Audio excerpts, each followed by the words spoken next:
TV and keep going back on.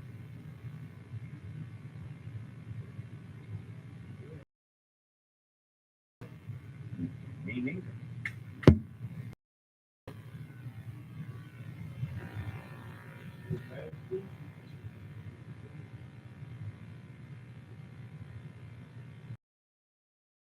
Batteries on this have something to do with it? That's what I was thinking. You know, people just think off.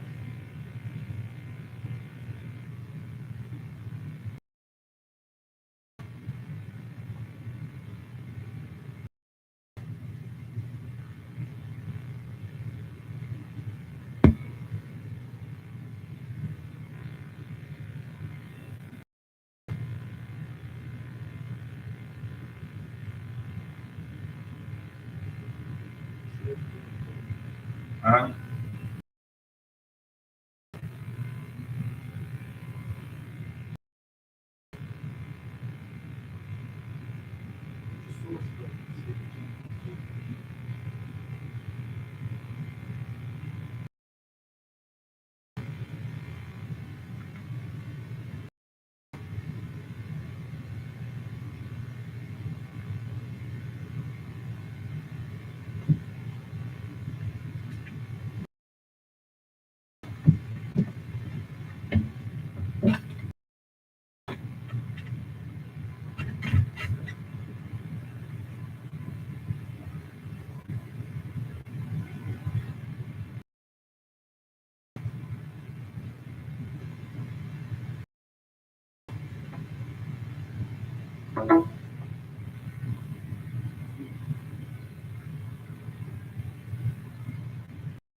Just a moment.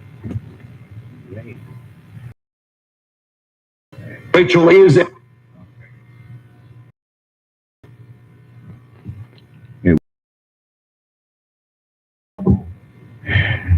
In the name of Allah, the Beneficent, the Most Merciful, the Truthful, and the Most Just. May Allah's Salam Alaikum.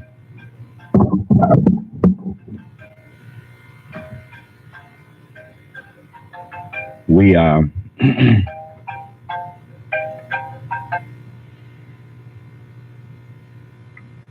pardon me a moment here. May Allah Salam Alaikum. I'm okay, and you? Why are you not in prayer, bro? I'm sorry.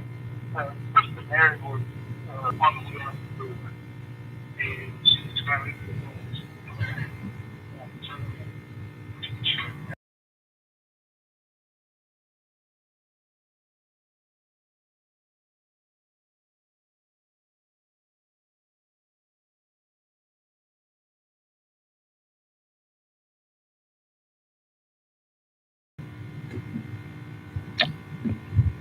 May Allah.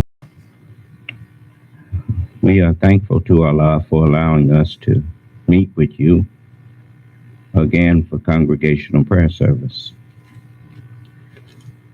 We now are witnessing people bearing us witness to what we warned them about. I want to show you an example. And now they are acknowledging that President Trump was actually committing treason, which I told you that's what it is. If you enter into the government of any country, and then you start working with treason, you see. Now watch this. Enjoying a well-earned vacation. It was the biggest story in the world, and that's not an exaggeration. In the middle of July in 2018, President Trump met with the Russian President Vladimir Putin. This was in Helsinki, Finland. And as I'm sure you remember, it did not go well. He said Putin did not really attack our election in 2016. He said the U.S. showed stupidity for investigating it in the first place. Trump made international headlines for how poorly he represented American democracy when he shared a stage with a notorious dictator. The one in German is my favorite. It says, Gipfel der Autokraten. That means summit of the autocrats. It was bad. So bad that the New York Times was throwing around the word treason on the front page. There were stories about how this was the final straw for Republicans who had reluctantly backed Trump. That was the other lead story on the front page of the Times that day, about how Trump's largely unshakable base had been rattled by his behavior with Putin. It was a real open question whether a mistake this bad could have electoral implications for the president when he was up for re-election in 2020. First of all, that did not rattle his so-called unshakable base, because all of his base is people who, like them people on January 6th, they wasn't interested in democracy. They were interested in overthrowing the United States government. They've been planning and scheming to do that ever since the Civil War. Do you understand?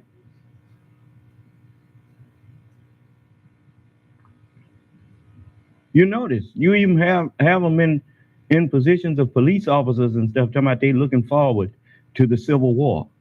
Huh? Yeah. Well, it has already begun. You just didn't realize. I told you, I warned you. Allah is now sending hosts against you that you see not.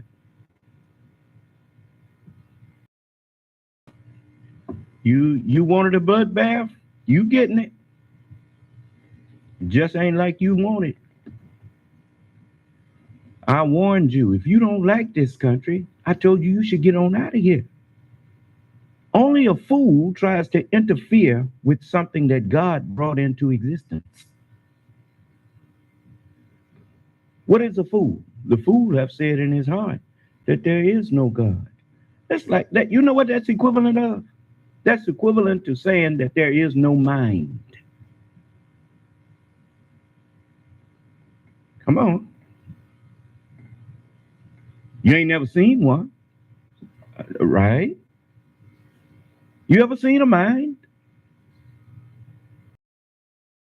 Yet, no one that's in a right frame of mind will ever say that there is no mind. Huh? That's right. Of course, you ain't never seen one. You know why you've never seen one? It's because you're not enlightened enough to recognize when you're seeing one. Do you understand? Yes, sir. Yeah. See, every time you look at a book, you're looking at a mind. I didn't hear you. But in order to understand that, you have to have a degree of enlightenment. And to say that there is no God is to say there is no mind. Jesus told you God is a mind. God is a spirit. The mind has dominion. The flesh does not have dominion. These fools walking around here talking about white supremacy. That's a fool. That's the same if I was standing up here talking about blood. There ain't no supremacy of no flesh. The mind is supreme.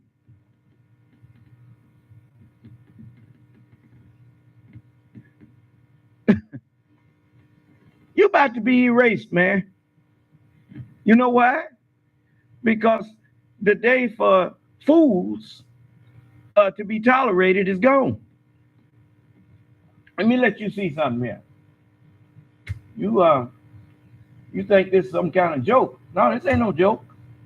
It's the end of the world. The world that you have come to know is at its. Let me show you here.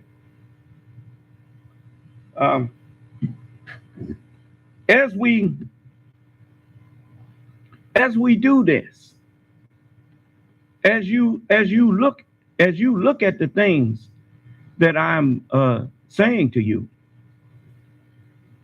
For instance, go over there to John the 3rd chapter where Jesus and Nicodemus was talking, and you find that Jesus, he told Nicodemus, he said, that which is born of the flesh is flesh, and that which is born of the spirit is spirit.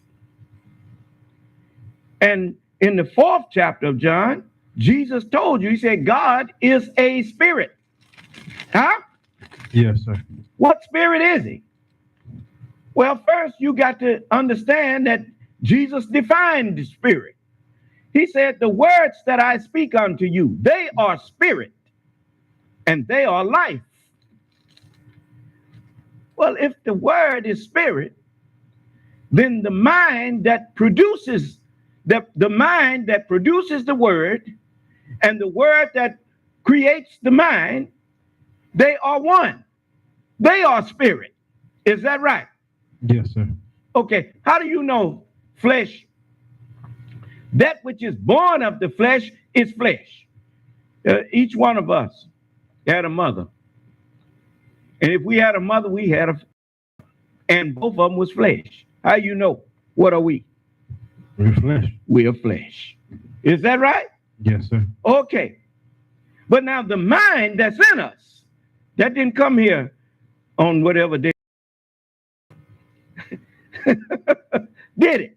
No, sir. You came here an empty flesh body. Didn't have no mind. You couldn't speak. You couldn't understand anything that was being said to you. You didn't know what you was looking at all around you. And you were just looking at things and trying to figure out what they was. Is that right? Yes, sir. But as you lived, a mind was created in you by the Creator. And the Creator is the Word. I didn't hear you. Yes, sir. And so the meaning of to create a thing, you start from nothing. To make a thing, you start from something. We are both, listen now, listen. We are both finite and infinite at the same time. Yes, sir. Finite is that, you notice, you can name the elements, 118 of them. And everything is composed of them 118 elements, of some mixture of them. Is that right? Yes, sir. Okay. But now, even though they are finite, the things that we can make with them are infinite. Just depending on who's doing the making. Is that right? Yes, sir. Okay. At the same time, the material, that natural material, is everlasting material. It has always been here, and it will always be here because of the mathematical fact that you cannot make something into nothing. You change the form of a thing, but the material that that thing is made out of cannot be completely done away with. It will always be here in some form or another. All right? Yes, sir. All right. So we are from everlasting material. And then we go into truth. As we go into truth, then we go into everlasting material. The truth itself is everlasting. And it has no beginning nor ending, but it is the beginning and the ending, just like the matter. Matter has no beginning or ending, but it is the beginning of everything that you make from it. Is that right? Yes, sir. I am Alpha and Omega. I am the beginning and the ending, saith who? The Lord. Saith the Lord. And before I got here and taught you that, you didn't have the slightest clue of what that was talking about. Huh? Yes, sir. All right. Now, I told you years ago that Donald Trump was committing treason. Now they just not telling you. Yes, sir. Huh? Yes, sir. They bearing witness. You gonna bear witness to a whole lot of other things I told you too. You should have listened to me. I tried to help you save your country. But you just like, how many of y'all saw Oceans, which one was that? I think it was Oceans 13, where they was paying that boy back that about that necklace or whatever it was. He kind of got him in trouble with Danny, and Danny was gonna kill all of them if they didn't get him his money back. Remember that? Yes, sir. I don't forget the man's name. It wasn't Danny, because Danny was the clue.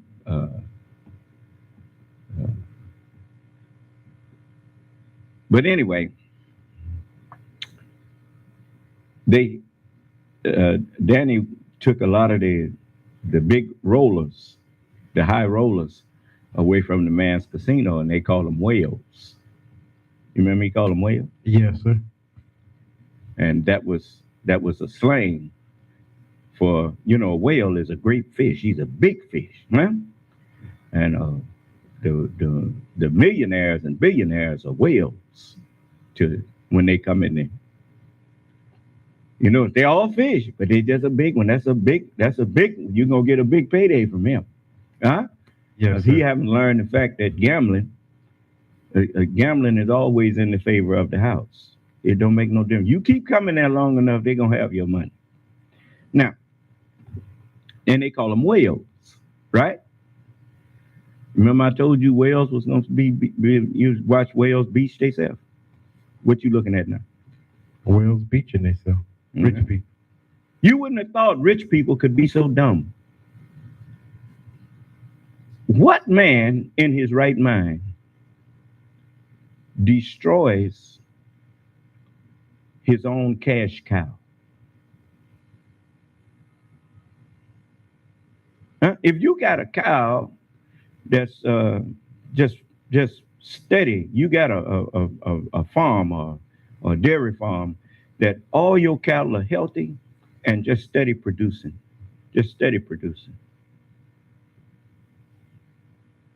Would you go out there and set the barn on fire and set the field on fire and everything, and then destroying your own source of revenue? Huh? You wouldn't do that, would you? No, sir. But you see these wealthy people destroying the government that made them wealthy, beaching themselves. The messenger told you was going to do that. You, as the book says, go to now, you rich men, and weep and howl for your miseries that shall come upon you. Here, this man sitting up in America, what's his name, Barrick? Sitting up in America out on $250 million bond because he been over there secretly pushing a autocratic or a government against the United States. Yes, sir. Ain't that something? Yes, sir. America, if it was not for the United States buying all of these, people in this country live rich. They live wealthy compared to other countries. You understand? Yes, sir. But that's why you see all them shipping their goods over here. Every time you go in Walmart or somewhere, made in China, made in here, made in there. Well, huh? Yes, sir. Them people getting rich off of this country and trying to burn it down.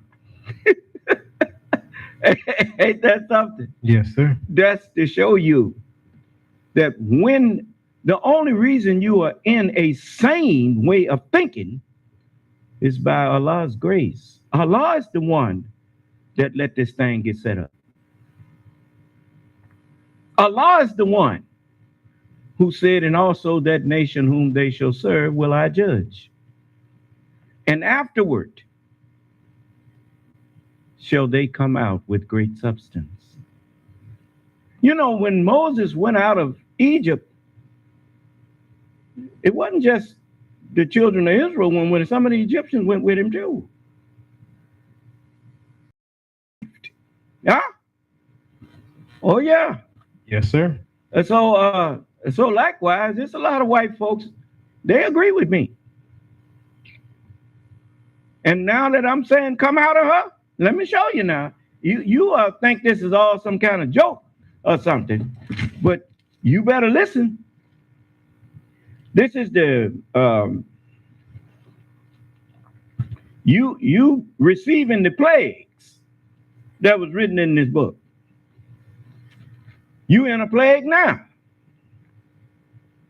a pandemic, and it's heating back up, huh? Yes, sir. Okay, yeah, just listen.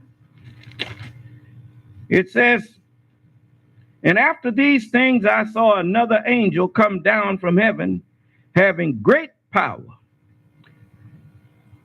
That was the Honorable Elijah Muhammad. The man had great knowledge. He had the knowledge of who God is and who the devil is. Huh? Yes, sir. And the earth was enlightened with his glory. The whole earth was listening to the Honorable Elijah Muhammad. He sent representatives to Japan, to China, to England, to everywhere. You had Muhammad's temples all over the earth. And people had heard of him. Russia, all them places. They heard about Elijah Muhammad. And it says, and he cried mightily with a strong voice. A strong voice is it says, he cried mightily with a strong voice, saying, Babylon the Great is fallen. Baby London, USA, is fallen. It's fallen. Didn't say falling. It said it's fallen. And it's become the habitation of what? Devils. You didn't hear nobody calling America the great Satan until you heard the Honorable Elijah Muhammad reveal that Allah revealed that the white man is the devil. Huh? Yes, sir. Okay. It says, in a stronghold of every foul spirit, of every foul mind, and a cage for every unclean jailbirds, they call them. Huh? Yes, sir. Then it says, for all nations have drunk of the wine of the wrath of her fornication. What is fornication? I'll lay down with you, but you know, I ain't gonna marry you. Is that right? Yes, sir. Yeah. They do business with everybody, but they ain't finna get into their way of life. If you want to be a dictatorship, you go right ahead, boy. But I ain't getting into that. I've been there, did that. That ain't finna happen to me no more. Huh? Yes, sir. So at least they were smart enough to not want a dictator no more. Because they saw, if you give one of them some ultimate power, boy, you in trouble. Huh? So it says, for all the wrath of her fornication, and the kings of the earth have committed fornication with her. And the merchants of the earth are grown rich. They have waxed rich through the abundance of her delicacies. Huh? And it says, and I heard, now listen now, I heard another voice from heaven. From heaven. The messenger said, ain't nobody coming behind me but God. He told you that? In 1 Thessalonians, the 4th chapter,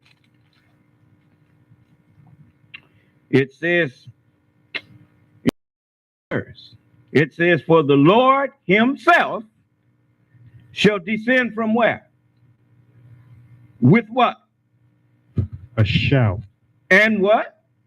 The voice of the archangel. And I heard another voice from heaven, listen, saying, come out of her. Who? My people. And what did Jesus say? All mine are thine, Lord, and all thine are mine. Well, if all of Jesus's, or those who believed in Jesus, if all of them belong to the Lord, well, then all them that believed in Moses belong to the Lord too. And all of them that believed in Ezekiel, and all of them that believed in Muhammad, and all of them that believed in anybody belong to the Lord. Come out of her, my people, that you be not partakers of her transgressions against my word, that you be not partakers of her sins, and that you receive not of her plagues. Huh? Yes, sir. Yeah. Is it getting real? Yeah. I didn't hear you. Yes, sir. Yeah.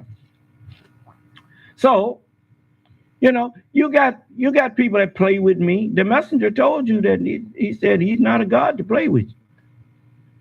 He said you better cut that foolishness out. You heard those. I'm as serious as a heart attack. This ain't no joke. I've been trying my best with everything that's in me to get you in this circle of safety. As the messenger told you in 73, he said, we want you inside of this circle of safety from a Savior who is well able to save you and me. Well, that's what he told you. Ain't my fault because you ain't got sense enough to get in here with me. Now, I even did something just to show you. I mean, Allah already promised me that that pandemic and stuff wasn't gonna come near me. I took that shot for your sake. To let you see me doing that, I said I would help the president in any way that I could. They wanted people who were pretty high profile in the community. They wanted those of us who had people looking at us and following us. They wanted us to show them an example. So I did. But now you want to play your little game and ignore the warning, I read it to you. My advice not going to profit you. See, the problem with people, I remember Abbas Rasul. Abbas Rasul sit right here and confessed to me that he heard somebody lie to the messenger. And instead of him telling the messenger, the apostle, he lying. All he did was scooted his chair back. About, I thought lightning was going to strike him. Well, lightning should have struck him. You know what lightning is? It's electric current produced by the earth. Your brain does the same thing. It is electric impulses, electric signals going through your brain all the time while you're thinking. Do you understand?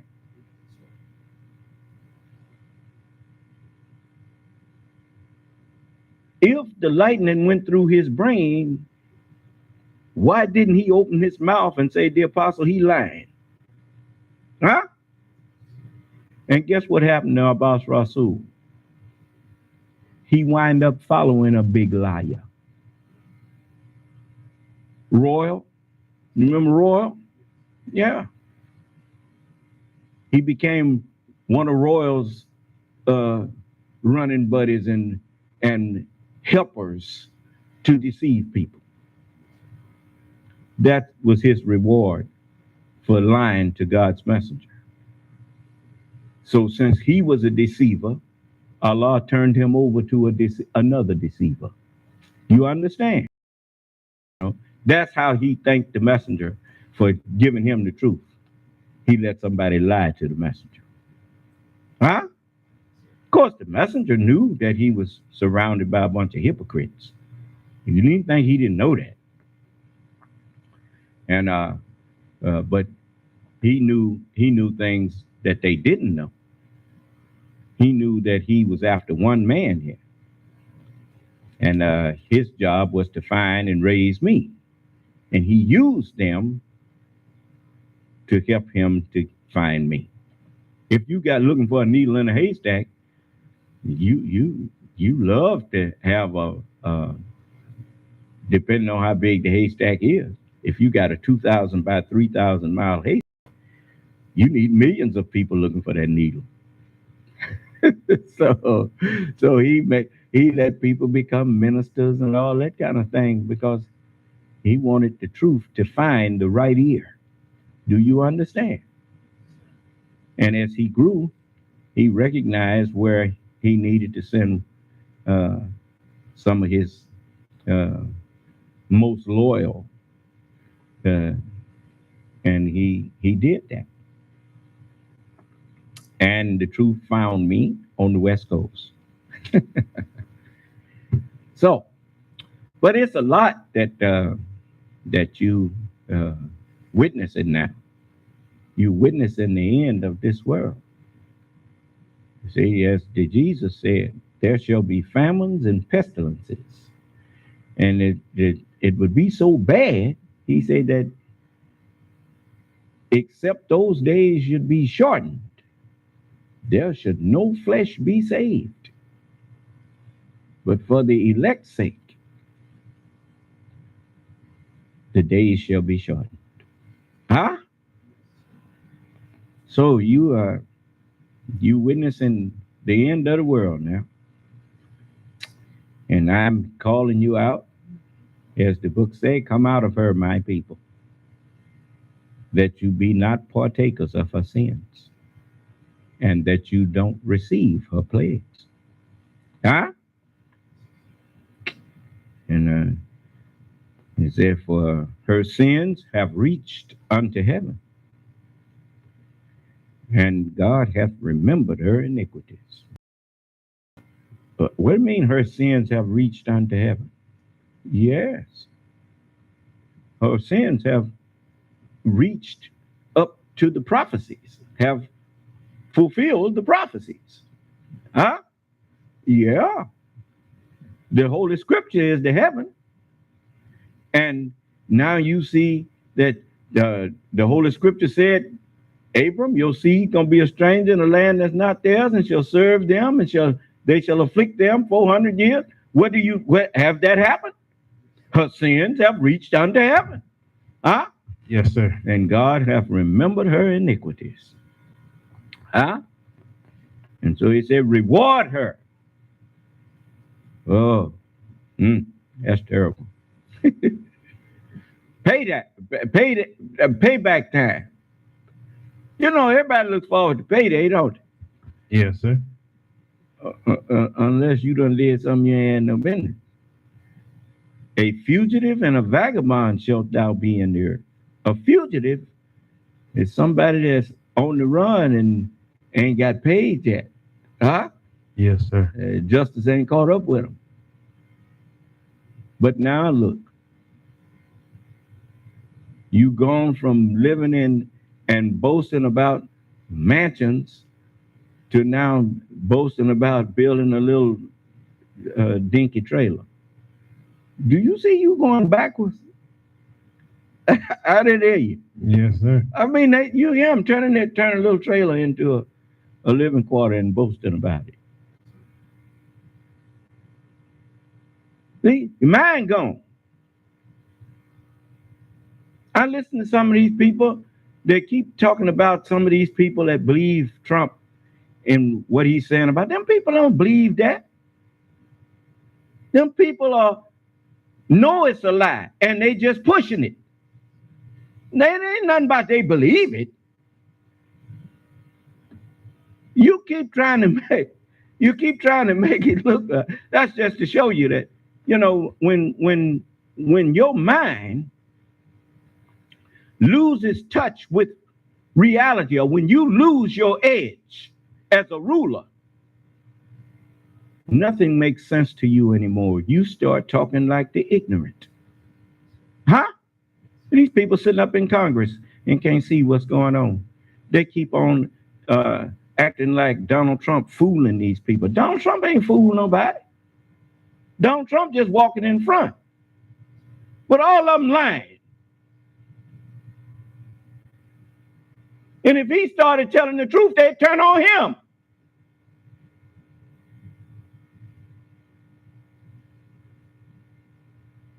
No, the whales are about to beach themselves.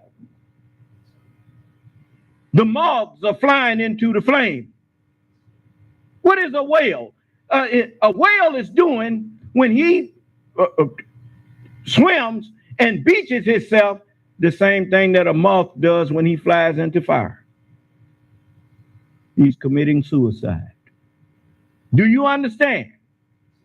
And that's what these people are doing. All of you that don't listen to me, that's what's coming for you. I know you don't believe it. You don't believe nothing else I said. I don't expect you to believe me now. That's fine. As I already was told, Allah said, warn them, son of man, but I'm going to harden their heart.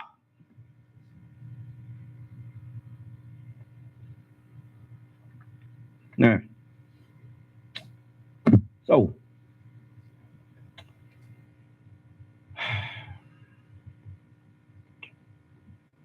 any other snakes in here yet? Not typing. No, sir.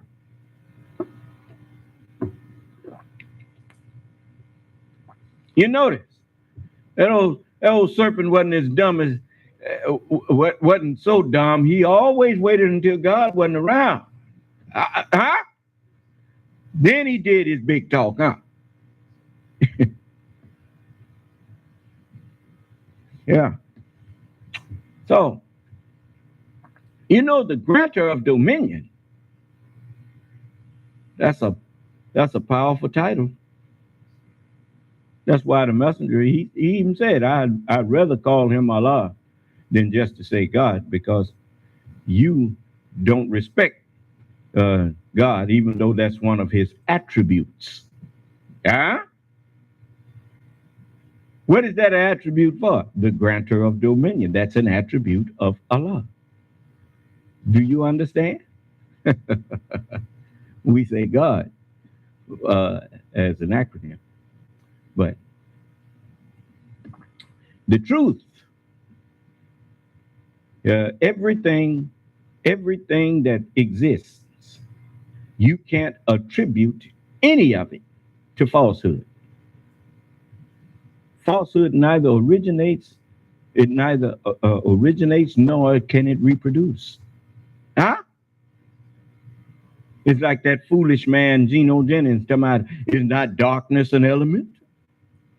Poor, pitiful thing. Huh? And the one that he was talking to was dumber than him, because he said, yes, it's an element. Poor thing.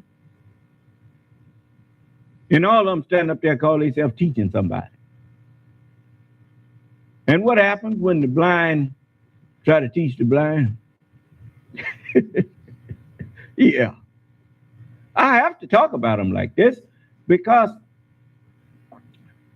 they didn't have to be that way.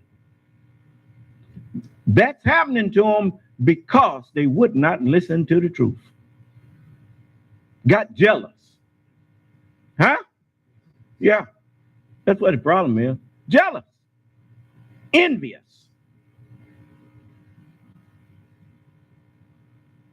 So you're going to suffer the consequences of your rebellion. So,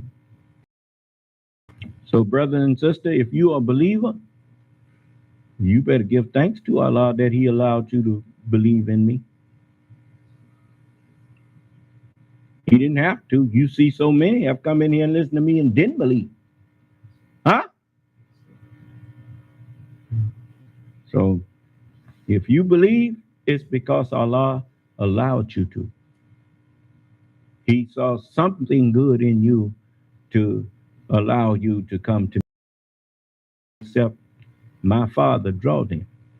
The Father who have sent me, the truth, has to draw you to me. Your hunger and thirst for truth has to draw you to me. If you came for any other reason, you ain't gonna stay. I promise you that. It's just like, I'll show you. You got people that live for stuff. They live to get stuff. Look at all of them, the people who was what you call blessed to get the money, to get the house, to get the cars, and now they're dead from overdoses and all that kind of stuff. Huh? Because they didn't seek first the kingdom of God and His righteousness. They sought stuff. And so even after they got the stuff, they realized they were still miserable. I didn't hear you. Yeah. Stuff don't bring you peace. Peace has one source. Almighty God Allah. Allah is the author of peace.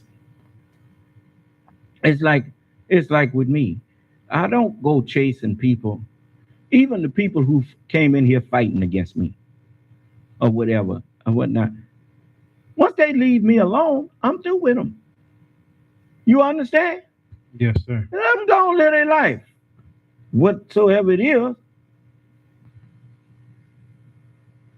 Because I know I'm the only one with peace. I'm the only source of peace for you today. If you don't, as the messenger said, we may look small and insignificant to you, but you will find peace with us.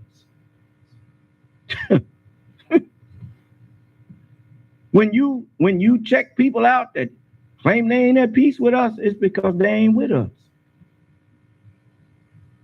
They doing stuff they ain't got no business. That's why they ain't with us. That's why they ain't got no peace. You can't be with me in physically if you ain't being with me mentally. Soon them two gonna make you part company. You got the body got to be where the mind is. You hear me? Yes, sir. All right. And once you believe, and once you taste the peace that comes from accepting a messenger of God, if you let something happen to that, if you die again, ain't nothing to bring you back.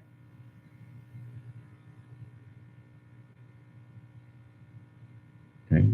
The thing that could have brought you back, you already started disbelieving. Huh?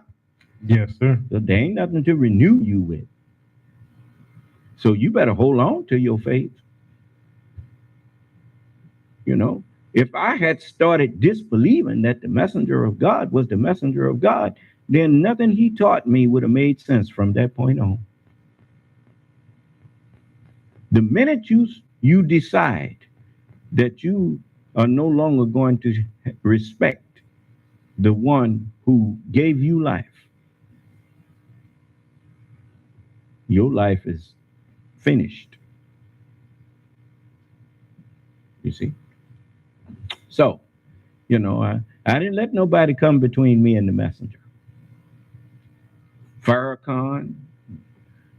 I used to love to hear Farrakhan speak. I still like to hear some of the tapes where he was talking when the messenger was here. But I know he ain't the same fella now. Do you understand? Yes, sir. Minister Abdul Kareem, I love that brother. But I couldn't follow. I wasn't his follower. I was the follower of the Honorable Elijah Muhammad. And I recognized that what I loved in the teachings of Minister Farrakhan and in Minister Abdul Kareem, that came from the Honorable Elijah Muhammad. You know, you people run around here talking about Malcolm X and all that. Malcolm X, what he was telling you, he learned from the Honorable Elijah Muhammad. You got it all mixed up. You start worshiping the speaker. That's like worshiping this microphone or talking about how great the microphone is when the microphone ain't doing the talking. The microphone is just amplifying the voice, but the microphone ain't the voice. Do you understand? Yes, sir. So I was taught, and I believed in the Word of God all my life. My mother taught me respect for the Word of God. I believed in the Honorable Elijah Muhammad because the Word of God said believe in him. Do you understand? Yes, sir. You're supposed to do what Allah said. If Allah tell you, I'm going to send you this, I'm going to send you Elijah, and Elijah show up and tell you I'm the Elijah that God said he was going to send. And he said, I met with God in person. Well, that's what I is. I is a personal pronoun. Huh? Well, the messenger said Allah appeared to him in person. He appeared to Moses out of a burning bush. That's the prophecy about how Allah appeared to me out of the Holy Scriptures, this burning bush here. You know, as because I have to be faithful. You see, in order to teach you to have faith in the Holy Scriptures, I have to have faith in them. Do you understand? Yes, sir. You know, so I have faith in the Holy Scriptures. I trust that the Holy Scriptures, when it says that no weapon formed against thee shall prosper, so I disarm myself. Walking around here thinking that a gun can protect me. Allah can protect me because it's written that he will do it. I trust that. That's what faith is. It's trust. When you read on the back of the dollar bill, it says, in God we trust. In God we have faith. Do you understand? Yes, sir. And so it's much that I could share with you. But I wanted you to see, them talking about this crooked man that was the president of the United States. Huh? Yes, sir. And he almost did. And the jury's still out. With the help of his crooks in the Congress. I told you the Congress was full of them. Watch what they say about what he said about, just say it was a bad election, and I'll take care of the rest. Yes, sir. Just listen now.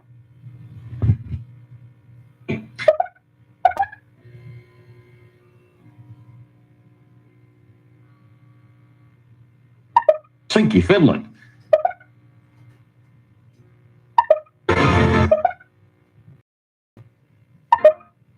Rachel is enjoying a well-earned vacation.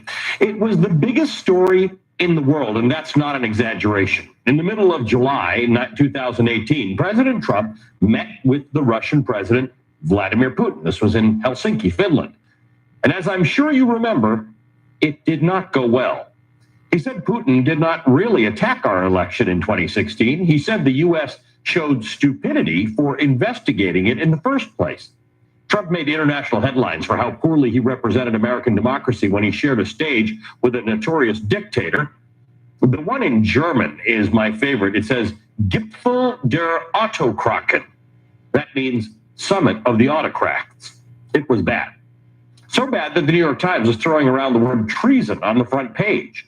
There were stories about how this was the final straw for Republicans who had reluctantly backed Trump. That was the other lead story on the front page of the Times that day, about how Trump's largely unshakable base had been rattled by his behavior with Putin.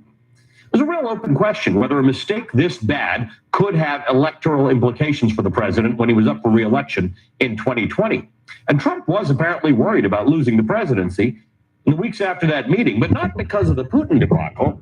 This was the headline at Axios right after the Putin summit. Quote, Trump fears Biden 2020, losing Pennsylvania.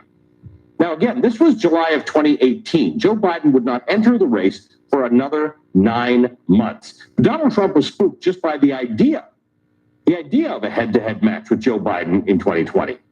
The month before Joe Biden announced he was running, Donald Trump convened a meeting at the White House to discuss with his advisors whether or not he should be concerned about facing Biden in the general election. People inside the White House said Trump was fixated on Biden before he even entered the race and on what he could do to stop him from becoming the Democratic nominee. And of course, we know how that fixation ultimately manifested itself. On July 25th, 2019, 1 year to the day after that first press report about Trump's obsession with Joe Biden, Trump picked up the phone and called the president of Ukraine. In that call, he threatened to punish the president of Ukraine unless he announced the opening of a politically damaging investigation into Joe Biden, which would hurt Biden's chances in the primary. There it was in black and white in the transcript of the phone call. I would like you to do us a favor, though. The man who listened in on that phone call to take notes for the White House was a U.S. Army Lieutenant Colonel.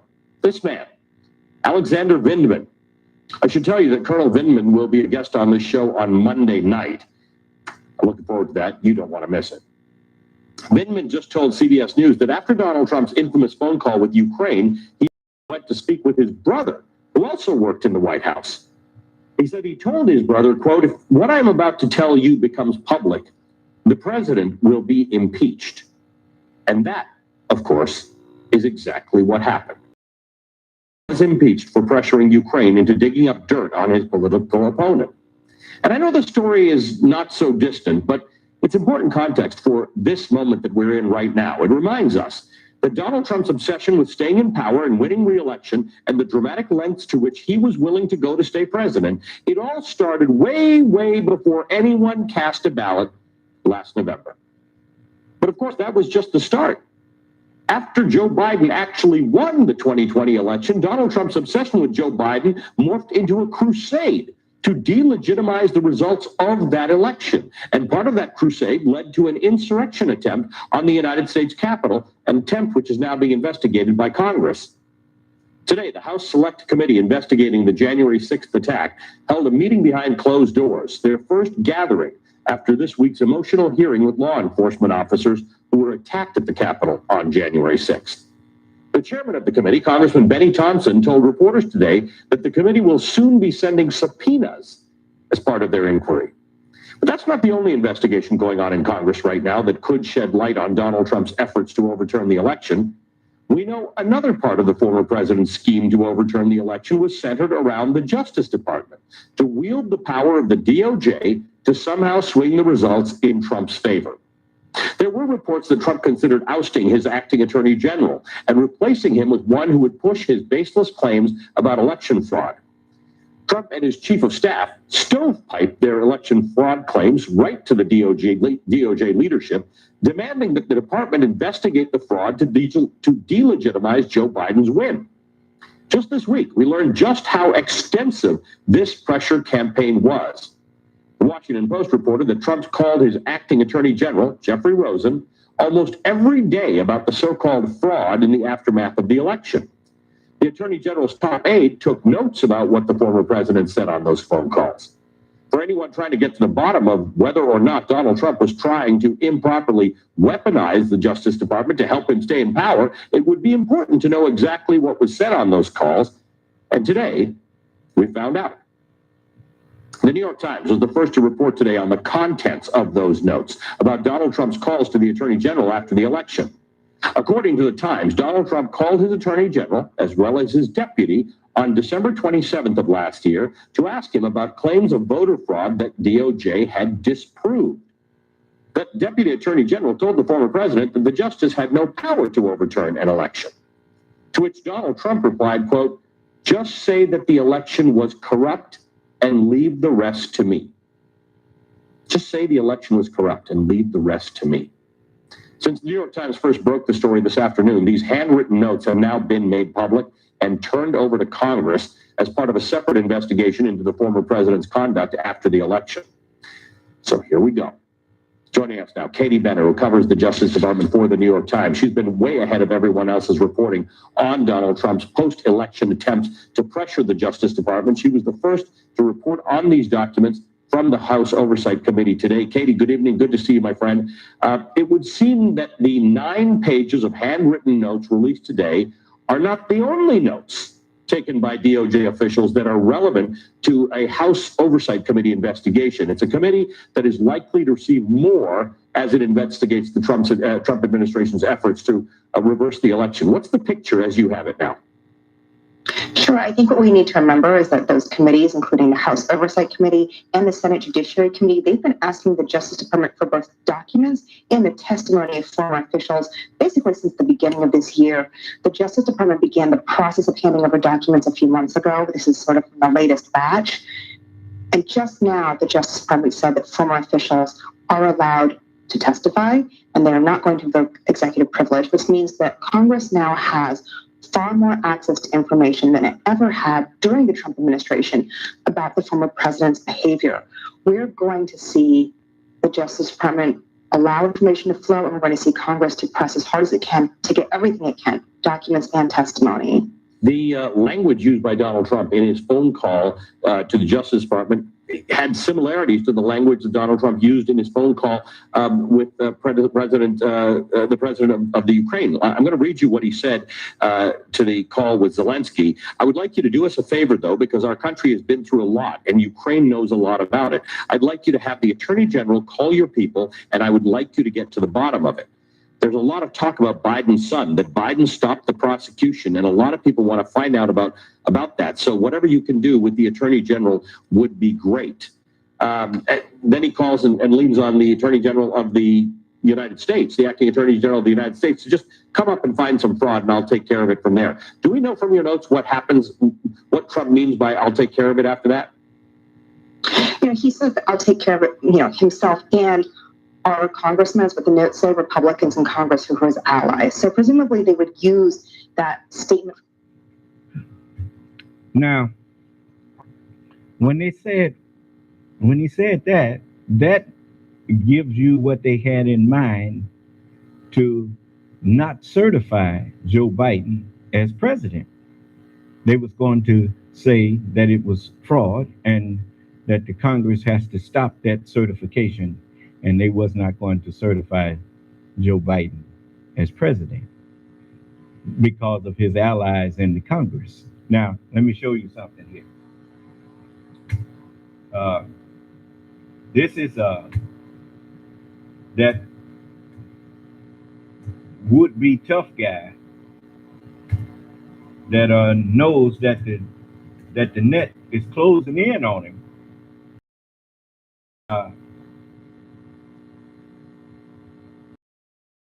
And watch Jim Jordan as he's being questioned by a reporter about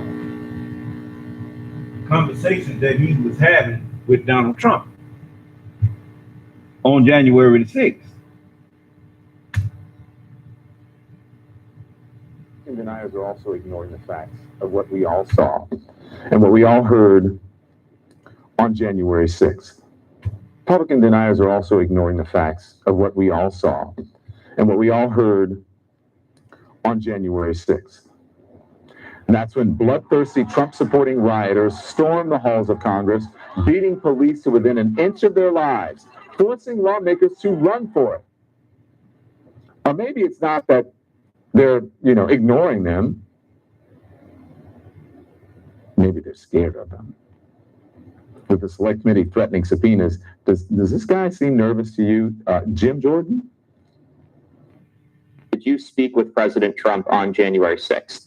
Yeah, I mean, I spoke with the president last week. I speak with the president all the time. I spoke with him on January 6th. I mean, I talk with President Trump all the time, and that's I don't think that's unusual. I would expect members of Congress to talk with the president of the United States when they're trying to. You know, after having experienced being afraid, you notice when the police, somebody that's in authority would stop people and question them. He might ask you, what's your name? Do you have no? Well, you know, I was just coming from so and so, and I mean that lets him know you've been up to something, huh? Because you didn't answer his question. It would have been simply yes or no. Do you understand? But you know, when he know that the net is closing on him, listen at him. I thought he was a tough guy. I told you they was punks. Just listen. Get done the things they told the voters in their district to do. I'm actually kind of amazed sometimes that people keep asking this. But of course, I talk to the president all the time. I talked to him, like I said, I talked to him last week. See how fast he's talking now? I mean, really? Wait a minute. On January 6th, did you speak with him before, during, or after the Capitol was attacked? I'd have to go. I spoke with him that day after. I think after. I don't know if I spoke with him in the morning or not. I just don't know. I'd have to go back and. What do you mean when he say I just don't know? I don't know if they got me recorded, so I can't say I didn't do it. He don't know. He don't know what evidence they got. That's why they didn't want no investigation. Do you understand? I told you these dogs been sitting up in your government trying to overthrow it from within. I warned you. I told you I saw this stuff.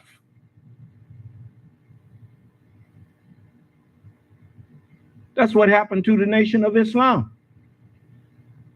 The messenger warned us. He said the nation is honeycombed with hypocrites. When W.D. Muhammad tried to come back in 65, the messenger said, I told him that he can't come back unless you want him back.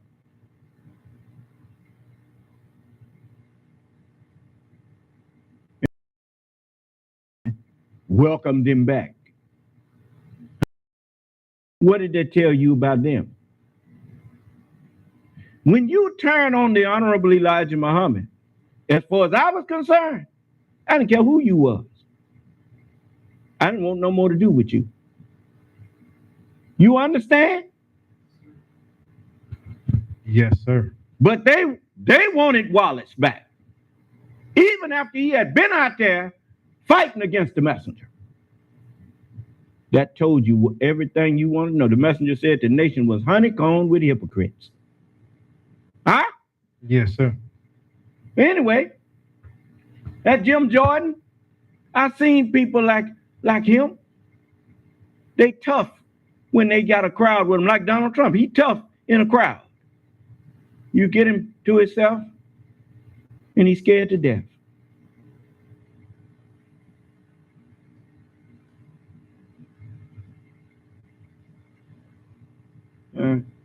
I mean, I'm gonna let you hear the whole thing, I mean, it's easy to see that the man, he got good reason to be, because what?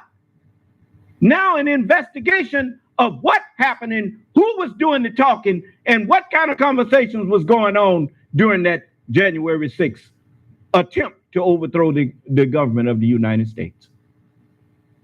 Huh? Yeah, let's see here. Of course, I talk to the president all the time. I talked to him, like I said, I talked to him last week. Now, President of the United States when they're trying. They ain't put this on no fast forward or nothing. I mean, that's really him talking like that. Now, just listen. That's unusual. I would expect on January 6th. Yeah, I mean, I speak. Jordan. Maybe they're scared of them. With the select committee threatening subpoenas, does this guy seem nervous to you? Jim Jordan? Did you speak with President Trump on January 6th? Yeah, I mean, I spoke with the president last week. I speak with the president all the time. I spoke with him on January 6th. I mean, I talk with President Trump all the time, and that's I don't think that's unusual. I would expect members of Congress to talk with the president of the United States when they're trying to get done the things they told the voters in their district to do. I'm actually kind of amazed sometimes that people keep asking this, but of course, I talk to the president all the time. I talked to him, like I said, I talked to him last week. On January 6th, did you speak with him before, during, or after the Capitol was attacked? I'd have to go. I spoke with him that day after. I think after. I don't know if I spoke with him in the morning or not. I just don't know. I'd have to go back and. I mean, I don't know that when those conversations happened. But what I know is I spoke with him all the time.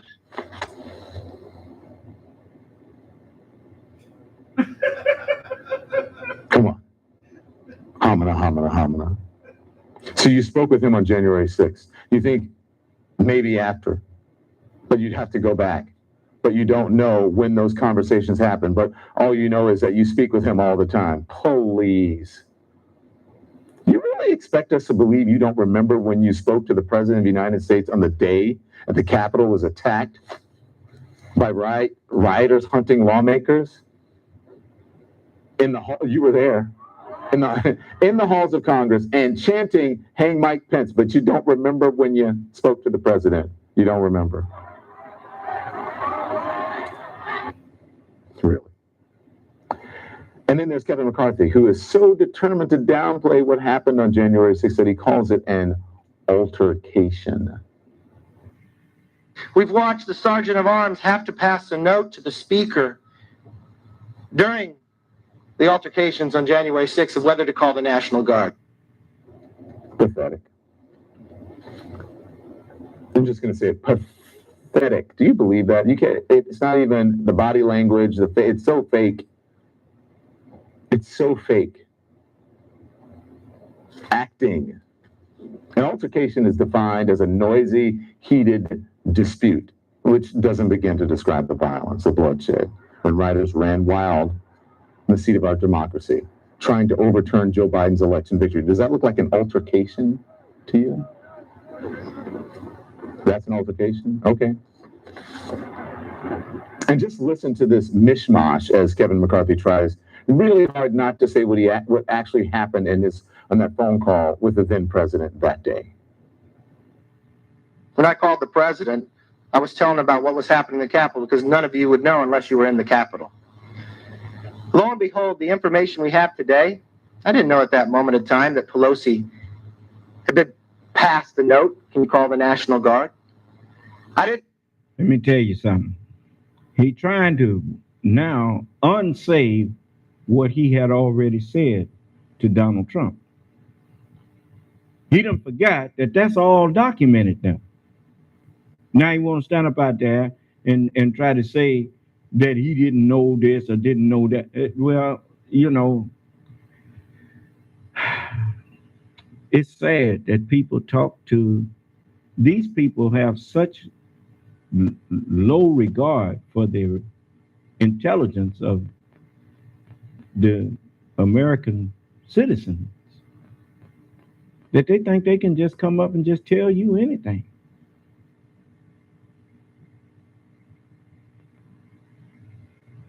Just listen.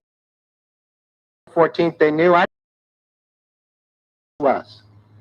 It's purely a political position. Funny, that's not what Congresswoman Jamie Herrera Butler says happened. She says, while the Capitol was under attack, Kevin McCarthy called the then president, begging for him to call off the mob. Trump's stone cold response, well, Kevin, I guess these people are more upset about the election than you are. And then there's Mo Brooks. You remember him whipping up the crowd before the rioters stormed the Capitol?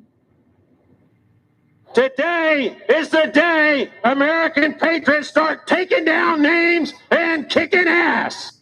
Did you see the hat? Fire Pelosi. You can always tell when somebody is trying to act like they a tough guy when they really ain't. They're just a coward standing up trying to make themselves look tough. He didn't even know how to say that. That's not what we that's not how we say that term. Is that this is the day we start kicking ass and taking names. Now that's how that statement goes. Do you understand? And anybody who had ever said it, they know that's how it goes. This is one of them fat boys who want to play tough because he got a crowd of people around him. But he a coward standing up there hiding his body armor in under his coat. You understand? I mean, you're a bunch of cowards, man. But anyway, so you see, Donald Trump have plenty help in the Senate and in the House of Representatives. He had help in there. Remember, silly woman got Putin playing chess, huh? You know what chess is? You move your pieces to strategic positions, and you try to checkmate the other person's king, the other person's government. In other words, you try to take over their government. See, you remember when Donald Trump got, one of the first things he did when he got in office was he held a press conference in the Oval Office, and he invited the Russian press in and kept the American press out. You remember that? What was he sending? He was sending a message to Putin that we got this thing. Huh? Yeah. You see? So that's, you got, any of y'all disagree with me, that's, I know you're out there lurking and listening. You can come in here and tell me what I got wrong. You explain it, since I'm, according to you, twisting it. Come in and explain that to me.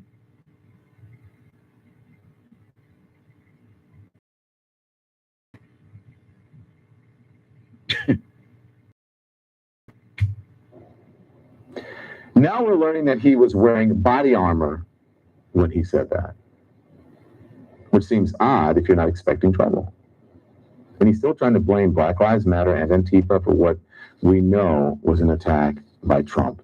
That's why they was yelling, hang Mike Pence. Do you understand? The reason they was yelling, hang Mike Pence, because Mike Pence been one of the strongest supporters of Donald Trump, right?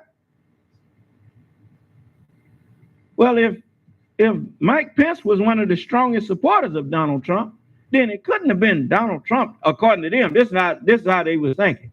They was going to lie after they killed Mike Pence. Now, they were going to kill him. Make no mistake, they were going to kill him. He was going to be their martyr. You understand? Oh, man, they had it planned. And then the FBI, after they didn't certify Joe Biden as president, Donald Trump would have still been president under declaring a national emergency. Didn't they tell him to do that? Declare martial law, right? Okay. Then the FBI, with his henchmen, would come in and do a fake investigation and say, we found that it was people impersonating Trump supporters. And they even killed the vice president. That's where they messed up. Because everybody knows that the vice president supported President Trump. And so these people couldn't have been Trump supporters. And then they would have rounded some of them up and killed them too, gave them the death penalty. Do you understand? I mean, they had it planned, man. And it all fell apart on him. So let me tell you something. Do you honestly think I can see into the word of God and can't see into your words? Is why you think no none of them come back?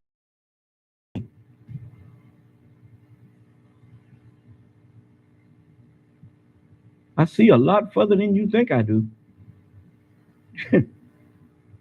With Allah's help, I can see everything.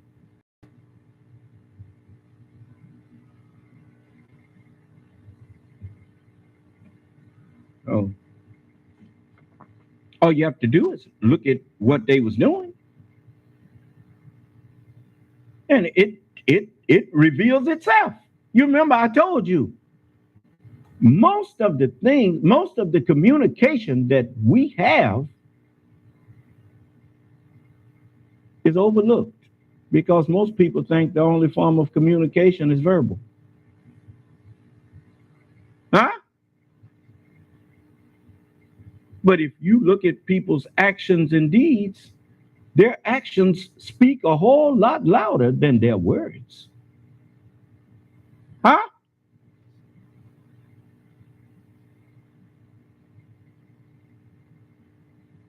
So, it's just like when the Attorney General Barr was asked about what do you think the history is going to say about you. He said, well, history is written by the winners. Well, a winner? What do you mean by the winners? So who you at war with? They was at war with the United States government. You better hear me.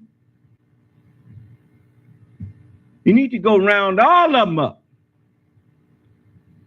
and make an example out of them that will give pause to any fools that think they're going to do that again. Huh? That's where you do that. And all these people walking around here with these Confederate flags, you ought to make it a law that you can't fly a Confederate flag in the United States.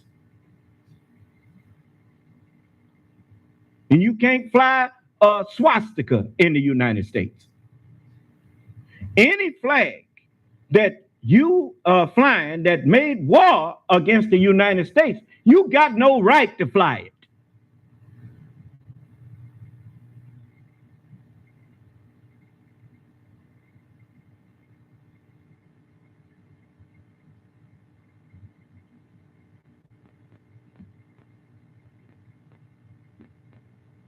Huh?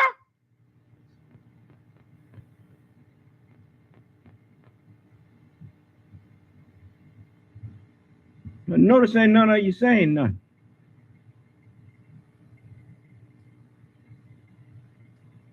I remember the messenger said this concerning people accusing the nation of Islam. He said, we're not trying to overthrow the government, just your ignorance.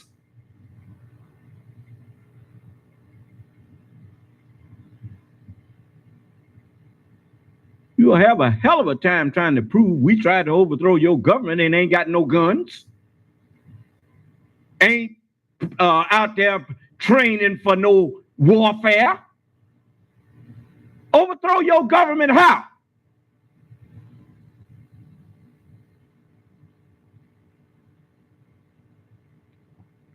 Got all these rocks in the pocket, rednecks and devils out there in the woods doing target practice and amassing weapons as much as they can, infiltrating your police force, infiltrating your military and stuff. They the ones.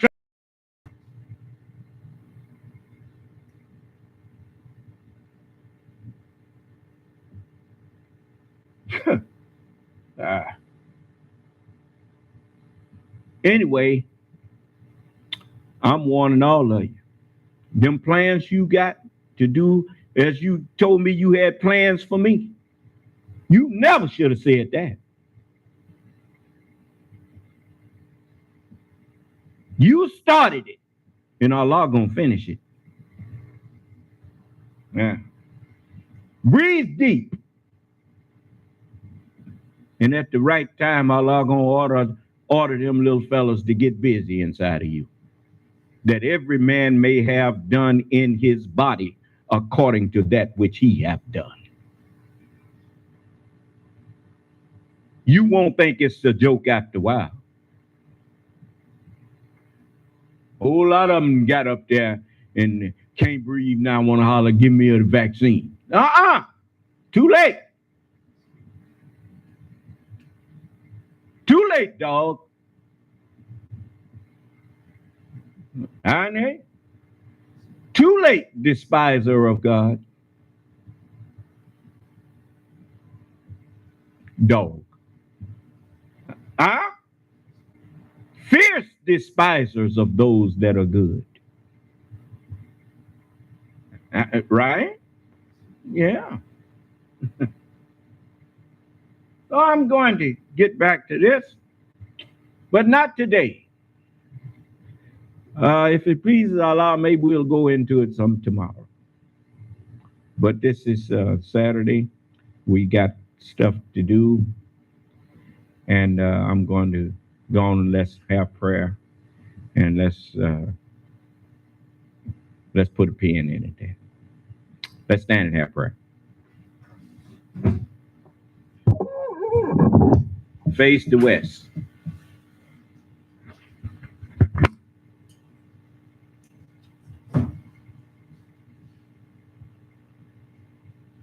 Attention. Original salute. Ready front. Prayer position. Allah is the greatest. Allah is the greatest. Allah is the greatest. Allah is the greatest. And I bear witness that I know of none who deserves to be served or worshipped beside thee. In the name of Allah, the Beneficent, the Most Merciful, all holy praise is due and be to thee, O Allah, the Lord of the worlds, the Beneficent, the Most Merciful Master of the day of requital. Thee do we serve, and thee do we beseech for help.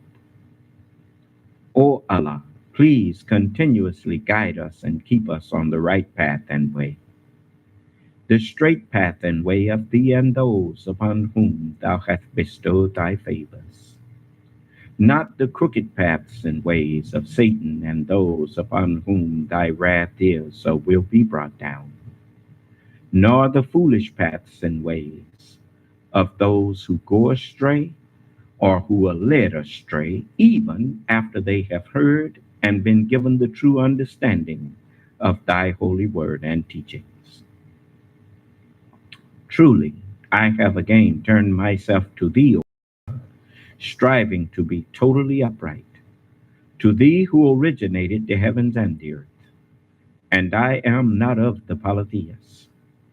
Truly my prayers, my sacrifices, my life, and my death are all for thee, O Allah, the Lord of the worlds. No associate hast thou, and this am I commanded, and I am of those who submit. O Allah, thou art the King. I know of no God but thee. Thou art my Lord, and I am thy servant. I have been greatly unjust to myself, and I confess my faults and weaknesses. So please grant me and my true brothers and sisters continuous protection against all of our faults and weaknesses, for none grants protection against faults and weaknesses but thee. And guide us to and instill within us the best of moral character and thoughts, for none can guide us to and instill within us the best of moral character and thoughts but thee. And turn us away from and remove from us the evil and indecent moral character and thoughts, for none can turn us away from and remove from us the evil and indecent moral character and thoughts but thee. And O Allah, we seek thy continuous refuge and protection from anxiety and grief, and we seek thy continuous refuge and protection from lack of strength and laziness, and we seek thy continuous refuge and protection from cowardice, niggardliness, hypocrisy, envy, jealousy, lust, depression, adultery, fornication, and from all forms of temptation, and from all uncleanness and unrighteousness. And we seek thy continuous refuge and protection from hypocrites, disbelievers, backsliders, and devils, and from being infected with and adversely affected by their evil and treacherous attributes.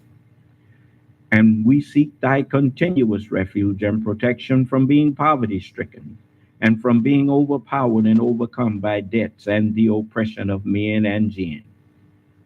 And, O Allah, please suffice thou us with those things which thou hast made lawful for us, and keep us away from those things which thou hast prohibited unto us. And with thy grace and thy Holy Spirit, free us from desiring or doing things which are displeasing unto thee, and bless us and mold us into that upright and purified nation of righteous Muslims, which Abraham and Ishmael prayed for to be raised from their offspring. And our Father Allah, in heaven praised is and be thy holy and righteous name. Let thy kingdom come and thy will be done on the earth, as it is written in the heavens. Give us this, the Sabbath day, the understanding and hearts that will always incline to and be obedient to thy holy and righteous word. And forgive us our trespasses. And please help us to forgive those of our true brothers and sisters who may trespass against us. And leave us not alone during the times of temptation and trial, but please stand by us and deliver us from all evil. For thine is the kingdoms of the heavens and the earth, and the power and the glory over them are thine forever and ever and ever. Amen, amen, and amen. Attention, hut. Original salute. Ready, front. You may be seated.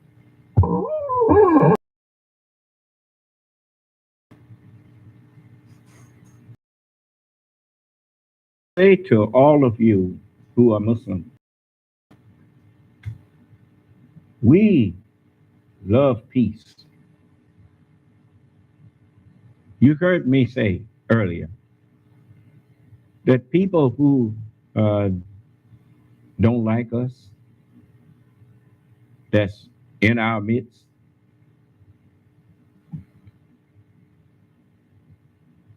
if they fight us, we fight them. If they walk away and leave us alone, we leave them alone. We are not a people who love bloodshed. We are not a people who want to force people against their will to be with us. Even our children, after they reach a certain age, where they can make decisions, we said we would not send them out there under 18.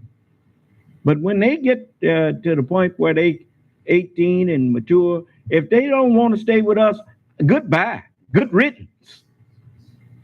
I'm not here to beg anybody.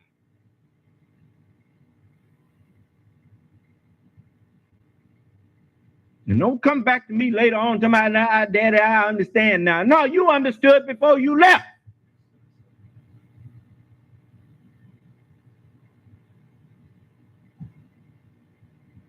You didn't look for no sympathy from me. You just don't know. I'm not stupid. If you had your way, everything we work for would be. That's why I don't understand these white people. You got 200 years of history. That if these people had their way, Donald Trump and all of them, this would be gone. And you sympathizing with them? I'm about ready to say to hell with all of you.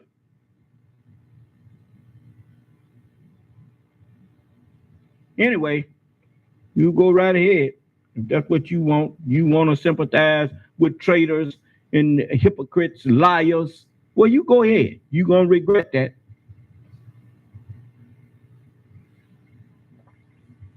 So anyway, anybody had something they want to ask me before I let you go? You better give thanks for Joseph Biden. You better give thanks for Kamala Harris and all of those members that's working, trying to defend you, and Merrick Garland and all of them. You better give thanks for them people. You better give thanks for the scientists like Dr. Fauci and all of those people who've been trying to protect you. And all these people working in hospitals all over the country that's trying to see after you. Stupid to get a vaccination and to wear a mask.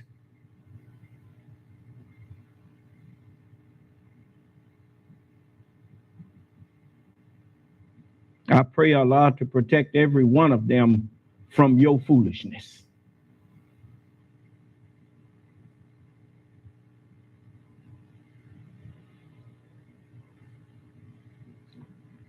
If it pleases Allah, He won't even let you, pretty soon, you won't even trust going to the hospital, and that'll be in the best interest of those people who got to see after your low down behind. You mark my words. Soon they ain't gonna trust going to the hospital. They're gonna die at home, die on the street. Yeah. Be laying out there like a bunch of beached whales. Yeah. How bold they are to challenge the fire of a pandemic. Huh? Okay. Go ahead, boy. Buddy. Missy. You notice they talk trash to all these other people who try to get them to do right. They don't say nothing to me. Huh?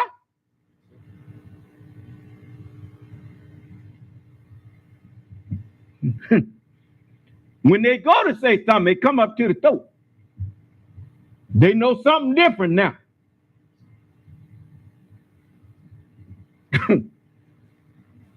Yep. I'm so thankful that Allah backing me up. Yes, sir. He said, behold my servant, whom I uphold, mine elect, in whom my soul delighted. Huh? He said, and he shall bring forth judgment to the jinn. I tell you. The Father judgeth no man, but have given all judgment, committed all judgment to the Son. That all men should honor the Son, even as they honor the Father. He that honoreth not the Son, honoreth not the Father which hath sent him. Huh? Yeah, Son of Man, they're not going to hear you because they would not hear me. He told me. He said, but you warn them anyway. Then, why? Because you're the man like Moses. Remember. And Moses was told to go to Pharaoh and warn him, but I said I was going to harden Pharaoh's heart. Well, I'm doing that with you now. You warn them. They're not going to hear you because I'm going to harden their hearts. And then you'll see what I'm going to do. I'm going to let you see what happened to your enemies. Yes, so I'm looking. And I'm seeing it happen too. All praise is due to Allah. So, anybody got something they want to say to me? Unmute them. May Allah salam alaikum. May wa alaikum Allah salam. Understand. The recent scripture she taught on from the 16th chapter of Luke and the 9th chapter about making yourself friends of the mammon of unrighteousness. Yes, ma'am. And then the other scripture about seek ye first the kingdom of God and his righteousness. Yes, ma'am. Those are two goals that we should have in our life. And we should do the seek ye first the kingdom of God of righteousness first. Well, the thing is, that's why the scripture says that her sins have reached unto heaven. These scriptures have been. Turn your computer down and talk to me through the phone. The scriptures have it's being fulfilled now. I mean, it's the last thing that was supposed to happen was my coming and revealing the mystery of God to you all. And so you've already made yourselves friends of the mammon of unrighteousness. That's how you got all this schooling and talents that you have picked up in this world. And you found that no matter what you learned in the schools of this world, you still didn't get no peace. These people are highly educated people still walking around here marching and demonstrating for something that the Constitution supposedly already granted them, which was the right to vote. Huh? Okay. So now that you didn't get peace from the schools of this world, the mammon of unrighteousness. Well, that's the one thing that they don't teach in the public school system. They don't teach righteousness in there. That's the one thing you ain't no course in righteousness in the school. It's all unrighteousness. When you learn carpentry, that ain't got nothing to do with righteousness. You learn electronics, righteousness. All of the stuff they teach you is the mammon of unrighteousness. So that now that you have failed to bring peace to yourself, now it's time to put first things first. So before you go act on all of that knowledge that you have, the first thing that you better try to do is seek out the righteousness of Allah so that your talent can be used to help in the building of the New Jerusalem. And that's what the new nation of Islam is. It is the New Jerusalem. The word Jerusalem means founded in peace. And that's the nation of Islam. We're not going to come into being with a foundation of bloodshed and revolutionary war. No, we're coming into being with the word of God, with peace. And so everybody that joins with me, you bring your talent with you and sit down and let me first teach you righteousness. And then I will tell you how I want you to use your talent to help me. Because if you don't want to be righteous, me and you can't work together. There's plenty of people that want to join with us because they want to go in business or they want to do this. But if they don't want to be righteous, they're not going to be able to stay with me. You in the wrong place if all you want to do is go in business. I'm not just here to go in business. I'm here to build a righteous and upright nation, to have God's will being done on the earth. It's like I told our brothers over there, and I use the term loosely, but they do acknowledge that Allah is God. And as Prophet Muhammad, if you recall in the history of Prophet Muhammad, when he declared war on Mecca, and they went back into Mecca with a conquering army, he told his army, he said, anyone that will say, La ilaha illallah Muhammadun Rasulullah, there's no God but Allah, and Muhammad is his messenger. If they will say that, spare their life. Because Prophet Muhammad did not want to murder anyone. He didn't want bloodshed. The reason he picked up the sword and started fighting was because he was attacked. But when he became victorious, he ended the slaughter as fast as he could by just giving them the option of just saying it. They was lying. They didn't believe it, but they said it. So Prophet Muhammad gave me an example. And I'm saying this to all of you who believe in Prophet Muhammad. Those people that you angry with because they helped the American soldiers and all of that kind of stuff, if they want to leave Afghanistan, let them leave in peace. That's all you wanted, was for them that didn't want your way or whatnot to get out. Well, let them get out. And then you go on and live your life and live the way you want to live without them there trying to hinder you. That is the way of peace. Now, but if you just want to kill them, well, you just have murder in your heart. You have bloodshed on your mind. You're not interested in really peace. You just want to murder somebody. Because if a person is trying, even a lion, when two lions are fighting each other, it is not always to the death. Now, they are beasts, but when one runs away, the other one stops chasing him and lets him go.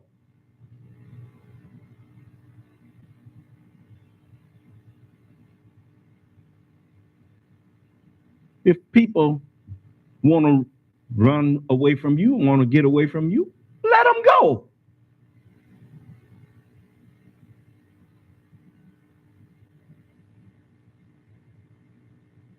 Now, if I'm missing something, tell me what I'm missing. I remember the Honorable Elijah Muhammad taught me. He said, always go in the way of peace.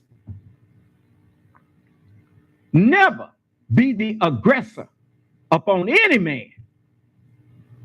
They told us this at the end of every meeting.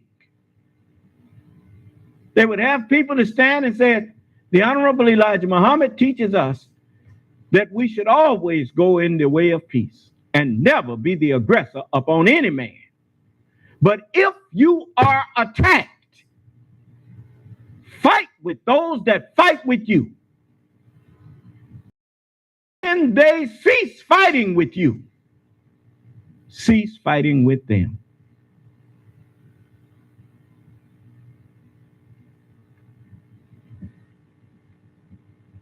That is the way of peace. And if you got 100,000 people in Afghanistan or Afghans that decided they wanted to be interpreters for American soldiers or whatever, well, all of you was there trying to kill each other. Okay. Give them the choice. Leave. Or you say, well, we're going to kill you if you stay here. Okay, well, let them leave.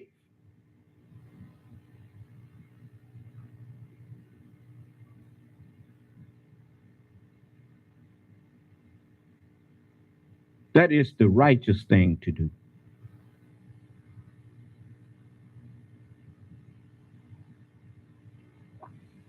Now, any of you that have something that you disagree with what I just said, I'll hear you. I'm willing to argue my side, and I'll let you argue your side. I mean, all that talk you was doing to us when we was here telling you and revealing to you what Allah revealed to us about the white man being the devil. And you up in our face talking about Islam is the brotherhood of all human beings and all that kind of stuff. That's what you would come to us with. Well, we wasn't walking around here just looking for white people to kill them.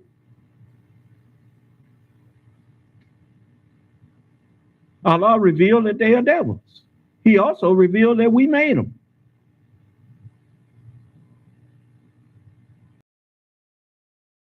And he also said, as the messenger said, so that you could be to try to prove your bravery by going out and being the first one to sock a blue-eyed in the mouth. He said, no. He said, you go in the way of peace and you respect others as you would have others to show you respect. That's, but you heard what you wanted to hear. The whole teachings, you just picked out something that you didn't like and you decided to fight it. But we're not the ones that people was calling terrorists. We are not terrorists. There's no such thing as a Muslim terrorizing people. How can you be a man of peace and claim to carry a religion of peace, yet people are afraid when you come around?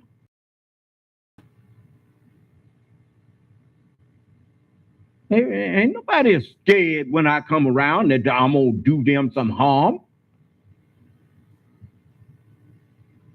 They know they have nothing to fear from me in the way of harm.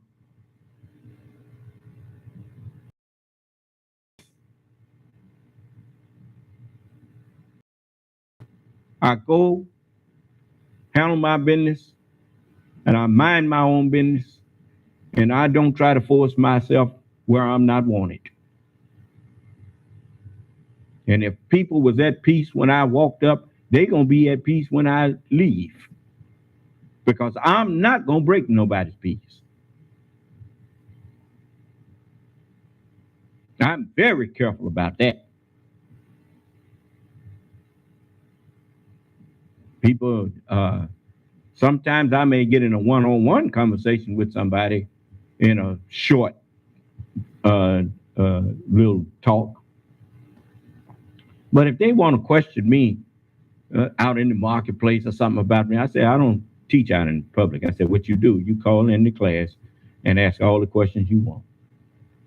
They call me on the phone sometimes, want to ask me questions. I said, no, you ask your question in class.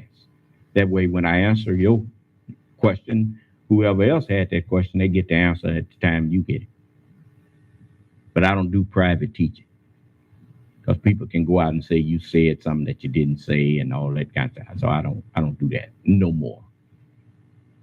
So, but the sister asked the question about seeking first the kingdom of God and his righteousness. Well, now we know that that's the first thing that we should be seeking before we start going out implementing what we learned in the schools of this world. Because if you go out without a righteous foundation, then whatever business you open up, pretty soon you're going to be a lover of money and instead of a lover of people. And because you love money, then all of your motivation will be for money.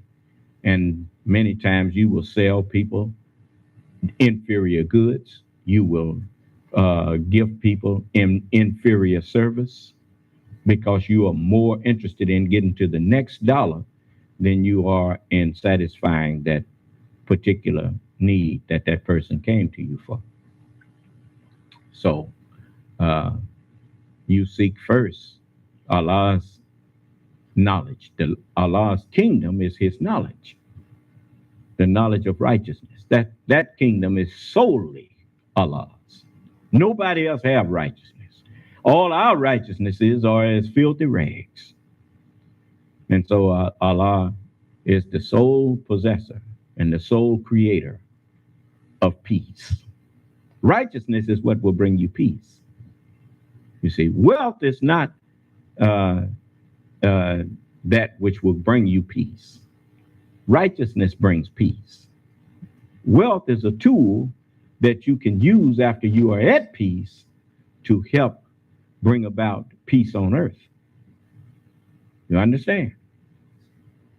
You see, because you will use the wealth in the right way to inspire other people to want to serve Allah like you are doing. People will want to emulate you, and by emulating you, then to emulate you properly, they will have to attend class and learn how to do things the way you do them, and then they will find peace. So all praise is due to Allah. So some questions you ask requires more than a word or two. Most questions that you ask requires more than a word or two. That's one of the reasons I'm called the well of Zamzam. Because even when you think it's a simple thing, you hear me teach. For a small question, I may teach 20 minutes or 30 minutes on it. so that's because it's tied to so many. All truth is connected to other truth. It's like water connected to one drop in the ocean is connected to the rest of the ocean. So, all praises due to Allah. Any more questions? What is it?